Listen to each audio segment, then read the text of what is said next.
Hey guys, FJ here. Ug karon niata sa Face Habits kay natay panabangon. Kini akong naw nga salin sa kinamas sa mga lapok ug pita sa dungguan. Ako man gid ang mag-MC sa among World Teachers Day sa among division karong Lunes, mao nang pa-facial lang atong atake.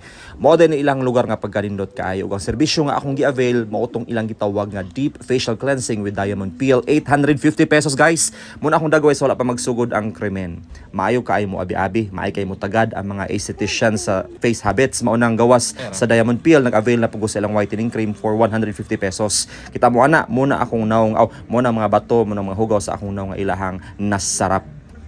Tungod sa ilang pagka nga maabi-abihon, naka-avail na pug sa ilahang manicure for 190 pesos ug kaila mo og eyebrow threading 150 pesos na siya ana mo orasa nakamata ko sa kamatuoran nga mahal-mahal di ay ang gastuhon para panabagon ang naw nga salin sa mga pita og abog og mga lapok sa dungguan. 1,340 unta akong bayaran pug itagaan ko na discount 1,206 na lang. Salamat kay The Face Habits. Inig uli na ako sa balay, nakapalit na pud kog energy supplements. Importante kay na para makatulog ug dili magduka dito sa stage ang inyong MC lisod na.